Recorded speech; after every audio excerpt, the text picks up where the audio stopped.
Today's video is going to be slightly different.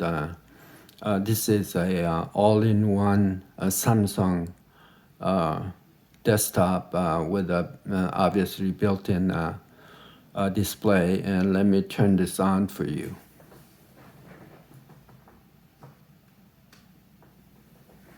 So it seems to very quickly go to the grab menu, and there's a Fossapup and Bionic Pup.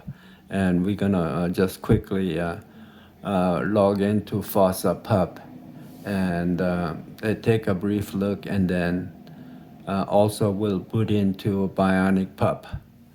This machine has a UEFI BIOS because it's fairly modern, and it also has a secure boot which cannot be turned off, so it may cause some problem of installing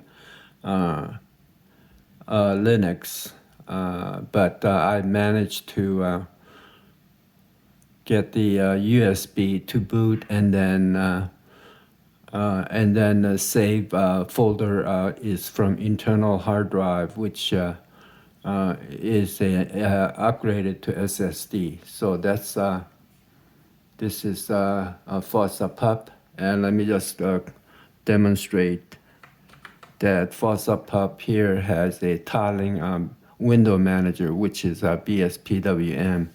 Let me gonna log out again.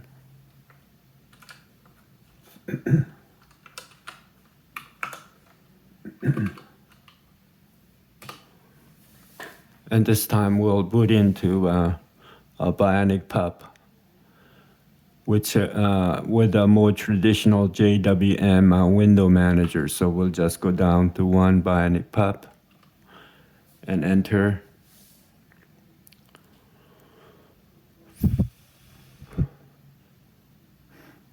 So despite the secure boot UEFI, I managed to be able to configure, grab, and so on to access both Fossapup and the Bionic Pup.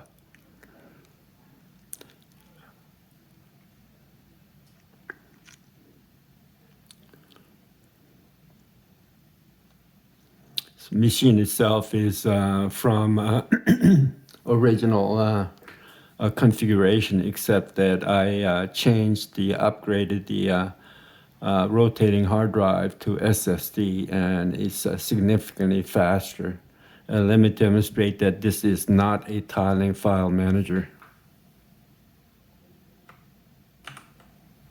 So you can see that it does not tile like the bspwm. Rest of the video will concentrate on Fossapup with a screen recorder. Now we booted into Fossapup64, which with a from the USB stick, we can look at the first partition here, and it has a CFG because it's a UEFI machine, and second partition has just two folders. One is Fossapup and the other is Bionic Pup. And these, of course, because this being a Puppy Linux, gets loaded into RAM.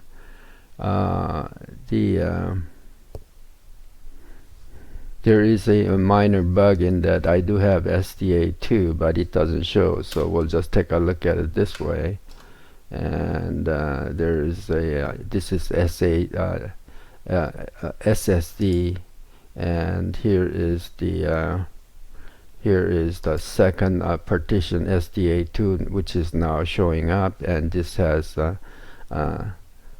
save folder on SSD. So save folder does not get loaded into RAM, but it is I've forced it into saving in the SSD, so it is overall very quick. And here's the save folder. Within it there is a Fossapup64 save, S just is for my reminder that this is from Samsung, and BSP refers to Window Manager bspwm. So within it you can see that it has saved root folder information. So what I can do is just quickly demonstrate. I have used extensive scripts and automation. So and then also this I like this because it's mainly a keyboard driven rather than the mouse driven system. So just to start the browser, I can just go ahead and click Super W in my case, and then it starts the browser. I have to say that although this has a very good wireless system, that right now I'm connected to the Ethernet, so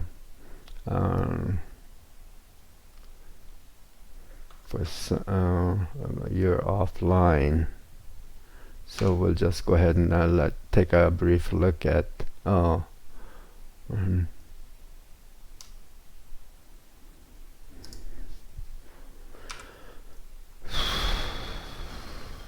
right now we'll just troubleshoot here, and it should have loaded the network, and so bspwm.rc file has, it should have loaded the netmon dash wce. So we'll just go ahead and do that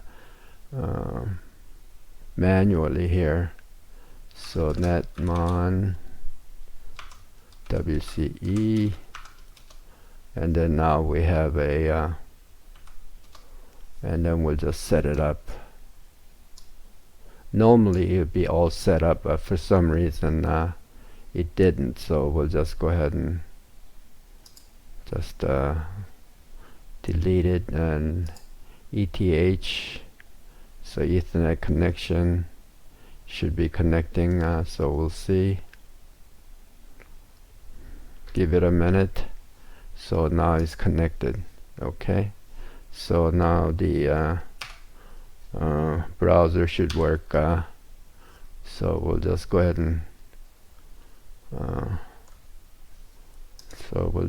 and close this, and then here's the browser, and now the browser is working fully.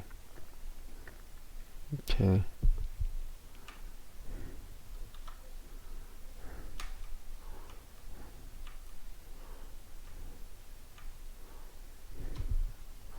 And here's the Gmail and a few other tabs, and it's overall very quick. And let me I use Genie extensively here, and I got it set up so Genie always opens in a fifth virtual screen, and we can take a look at the bash.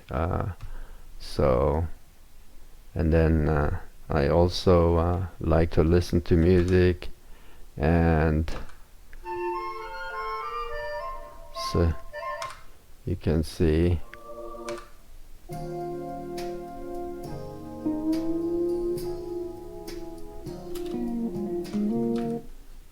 so that's a nice music, isn't it? And we can go back to the so and then we can go to this is I'm running bspwm, but this particular taskbar is tint2 taskbar, so they can also be all edited with a within Genie. So this is the editing function of the file of the tint2, and we can go to just to as a show off, we can go to a 6 virtual screen, and then we'll see. We'll get a LibreOffice writer to start. So this is equivalent to Microsoft Office writer, and we can also try and see if we can calculate calc. So LibreOffice calc. So that's a equivalent to Excel, and these all work fine. So I can just close all the open applications with the keyboard binding here. So now we're back to clean slate again, and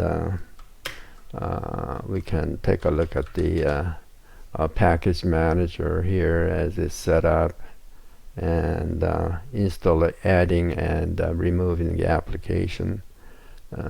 So what else can I show you?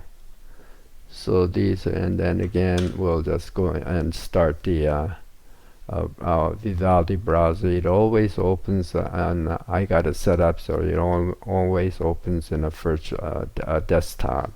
So we can again go back to Genie, and then again start the browser with Super W, and since there's one already open, it never opens another one, another Vivaldi. I got it set up such a, so I find these all very helpful, and this is a brief overview of what can be done in a even a UEFI machine with a secure boot. I know I went over things very briefly, but this is mainly to show off the function of the Puppet Linux with the bspwm window manager, and I hope to find it interesting. Thanks.